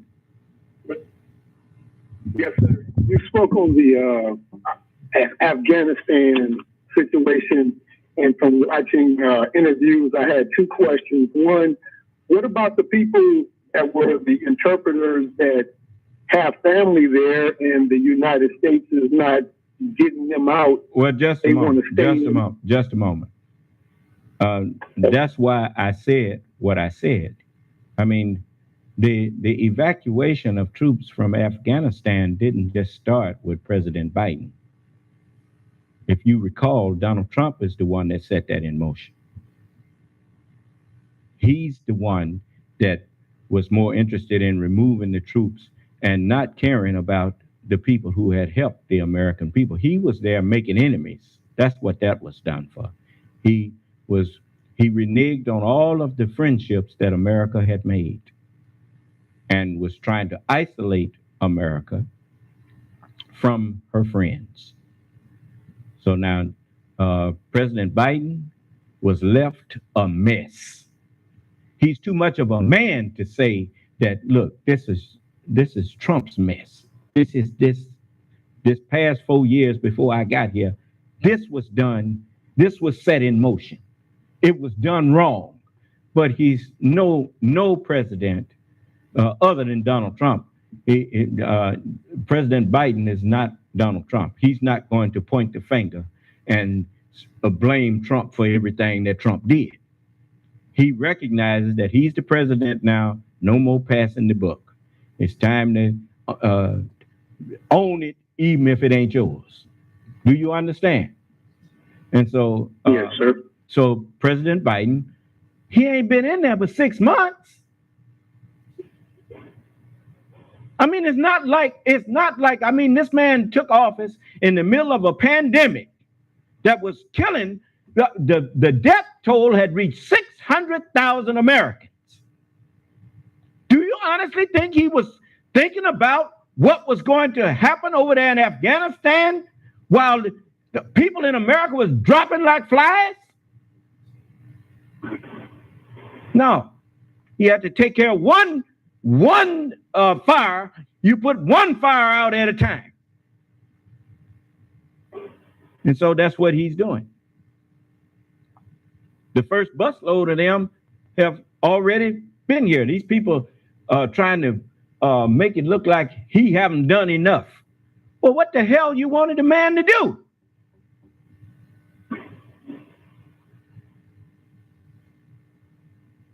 See, that's the problem with the people. They are so ignorant that there was a time when people knew how to stay in their lane. You don't get out on the news when you got a president that is really a president. You don't get out and start second guessing him.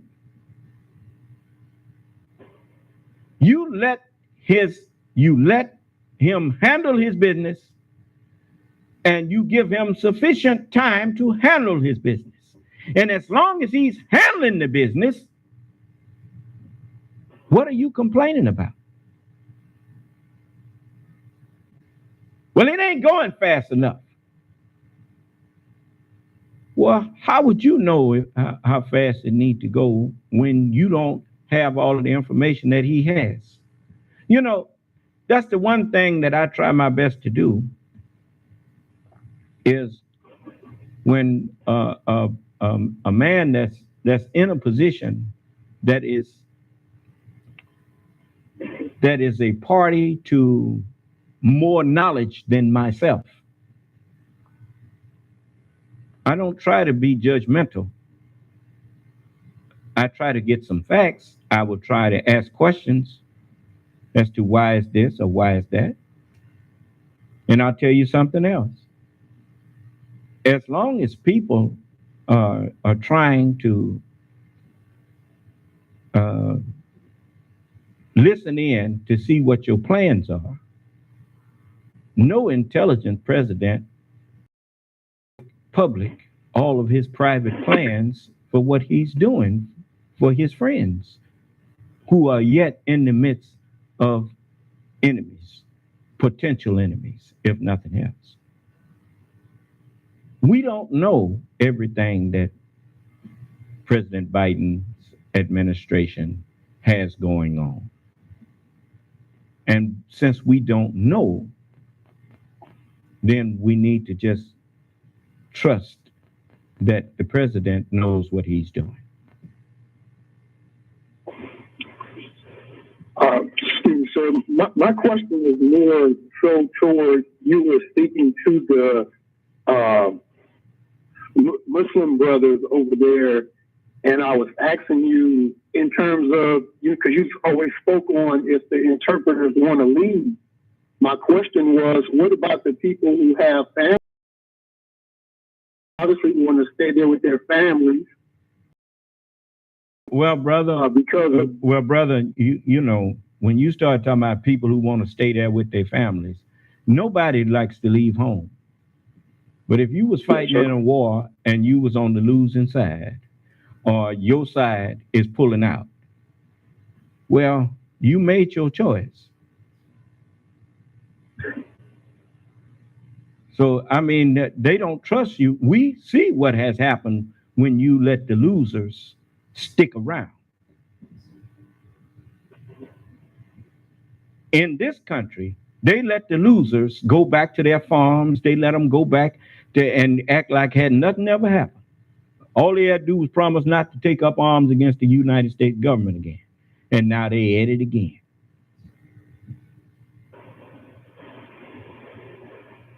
It's certain things you don't get a second chance on.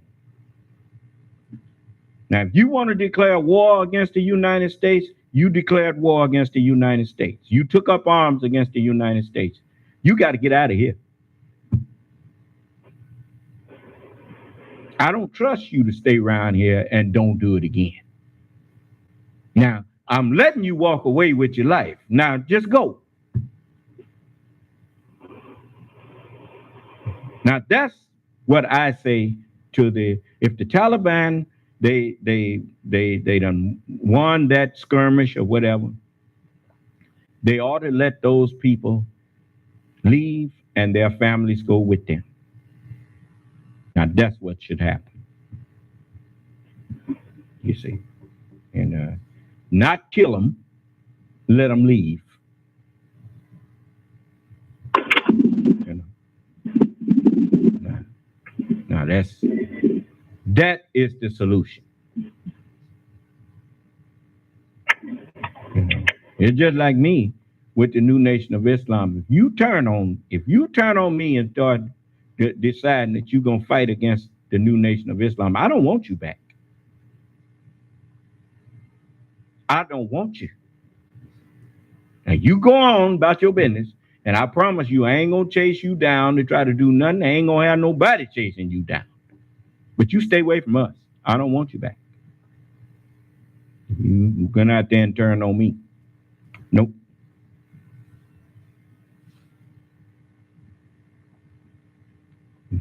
You know, now there are some people who wasn't strong enough to stand with me and stick it out, but they wasn't out there attacking and trying to. I'll give you a good example of somebody who I don't want back. You remember Michael 4X? I don't want him back. You can never trust him. Not only did he leave us, he decided he's going to join with people and attack us. No, I don't want him back. No, sir. Mm-mm. But he can stay out there. I don't care where he go. Because if he couldn't be true to me, I got news for you. I got news flash for you. FYI. Is that what y'all say on that? If anybody that can't be true to me, they can't be true to nobody. Because I'm very easy to get along with. I'm not micromanaging people's lives. You tell me you with me, I trust you to be with me. I trust that you working hard. You don't hear me browbeating nobody for no money or nothing else. And if you getting it, I assume you giving some of it to help build this nation. If you ain't doing that, Allah gonna soon pluck you up. I ain't worried about it. But I'm not here to do your thinking for you. I'm here to teach you how to think for yourself. And if you ain't got sense enough, if you don't have sense enough to support me and trust in me and follow me, I don't want you. Now, so I've already proved that I'm on your side. And I'm steady reproving it. And if you ain't got sense enough to accept that, well, that's you. Goodbye. Good riddance. Anybody? I know one thing. Ain't none of them that left me can claim that we fell apart because they left. Huh? Just like the Nation of Islam. The Nation of Islam didn't fall apart because Malcolm X left and because any of the rest of them left. The Honorable Elijah Muhammad was the unity of the Nation of Islam.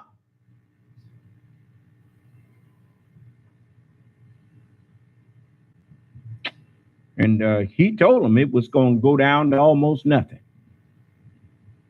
And he said that it's going to be rebuilt and never to fall again. And the prophets told you who the rebuilder is.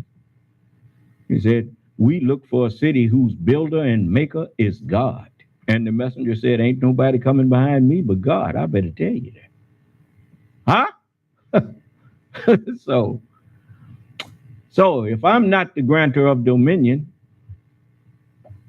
then why is it that everybody have to shut their mouth at me? I haven't met my equal yet.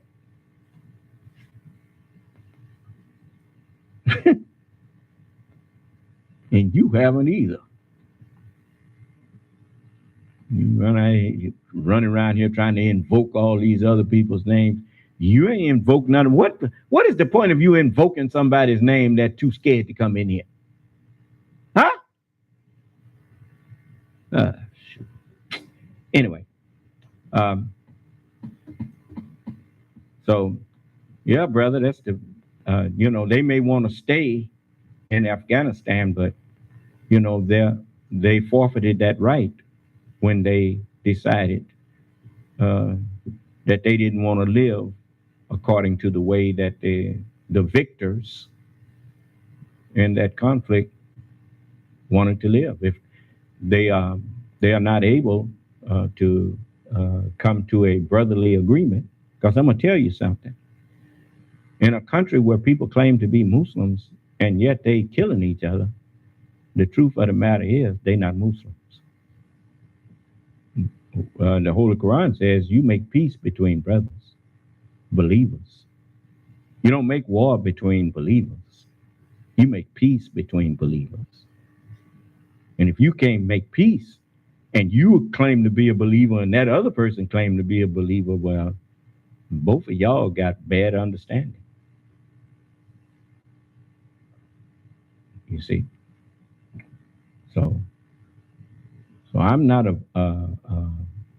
proponent of warfare. I'm a proponent of peace. And if you can't get along in peace and practice your way, the earth is 196,940,000 square miles of land and water. I'm pretty sure you can find some place on this earth where you can practice in peace the way of life that you choose. and let others practice their way. You see, you don't have to be everybody jumbled all up, squabbling and fighting and trying to kill each other.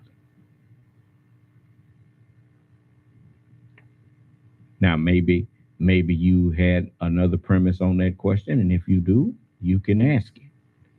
But like I said, you know, when you make a choice to fight and shed blood, just remember you're stuck with that choice. And if the side that you chose to fight with is vanquished, or they decide to quit fighting and leave, then I suggest you leave with them. If they will take you with them. And if they wouldn't take you with them, then I don't know why you joined with them in the first place. But the United States is now offering sanctuary to them and their families, which is only just. So, Allah don't stop being God just because you left Afghanistan. He's God over North America. He's God over Europe. He's God over the whole planet Earth and the universe. So, you know, wherever you are on this planet or in this universe, Allah is still God. So, any more questions?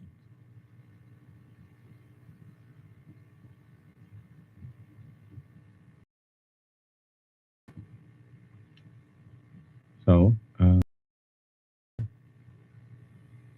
you know, it's like when I got ready to leave California.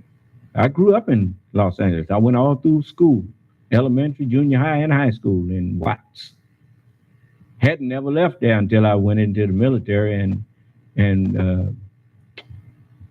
I got on my first airplane when I joined the Marines, going to another duty station. And other than that, I had been in Los Angeles all my life. And so when I was in my 30s, I decided that it was time for me to get out of there. And a brother came there and said, I told him, I said, I'm getting ready to move. I'm going to Mississippi. I had been and saw that it was some opportunity here. And said, man, you ain't going. I say, one day he came by and I was loading up a U-Haul. He said, you really leaving, huh? I said, if you don't believe I'm leaving, you count the days I'm gone. And they had a song out that said that. And I told him, I said, Allah don't stop being God because I left California and moved to Mississippi. He God over Mississippi too.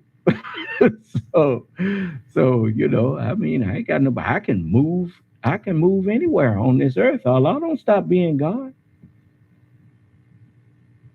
So if he can protect me in LA, he can protect me in Mississippi. If he can protect me in Mississippi, he can protect me in Canada. He can protect me on the continent of Africa. He can protect me in South America. He can protect me in Europe or any other place that I decide I want to move. So that's the way that is. Any more questions?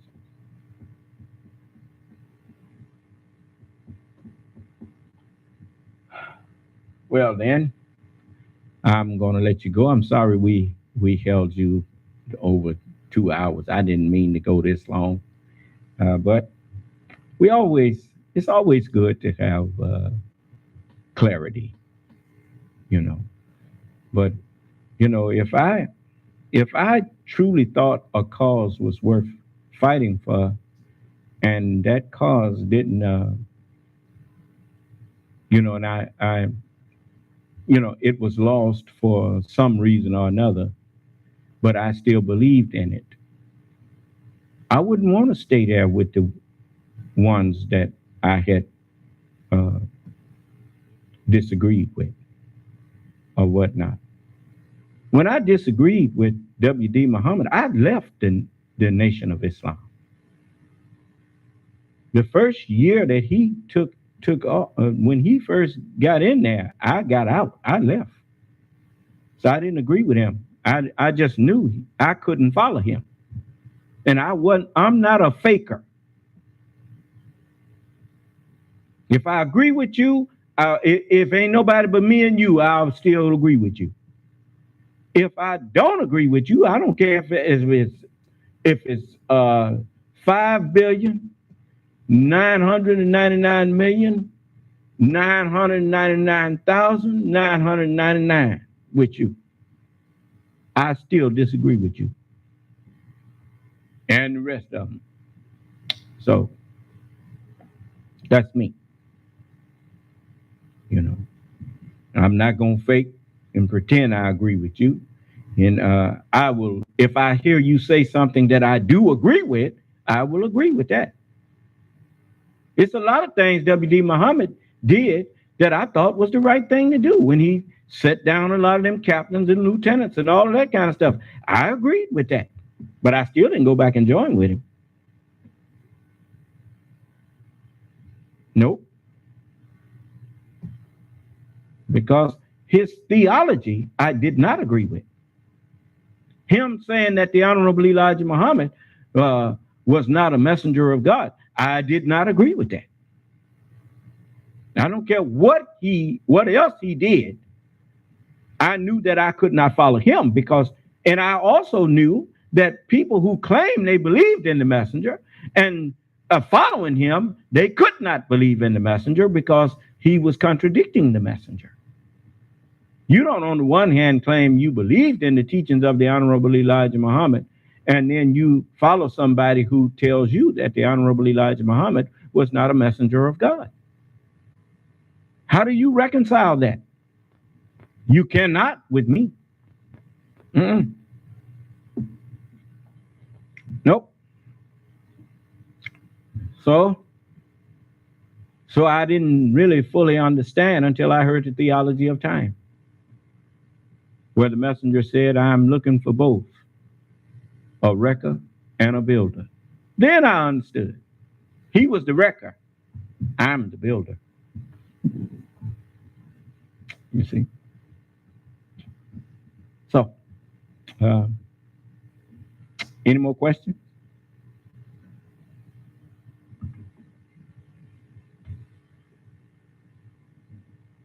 So it took me time to grow. And I'm still growing. I mean, I'm never going to stop growing. I'm going to always be a child of God. You know, and since it's such a big universe, it ain't going to never reach a time where I'm going to be fully grown. It's always going to be something that I need dominion over and counseling on how to have dominion over it. So I'll always be a child. I'm a man child. Oh, praise is due to. That's just another way of saying I'm a man who humbles himself as a child to God. So that's why you see me when Dr. Fauci is talking, as far as I'm concerned, God is talking. Because what? That man is much more knowledgeable of viruses than I am. So to him, I'm a child. And I listen. If I have questions or doubts about something he says, I will ask. But if what he says is pretty much clear, then I listen for truth. And the truth don't care who tell it. So, you know, Allah said he's the best knower. So whenever you find the best knower in any field, you have found Allah. So I'm going to leave it there. So may Allah bless us and keep us safe and in our right minds. May Allah's Salam Alaikum.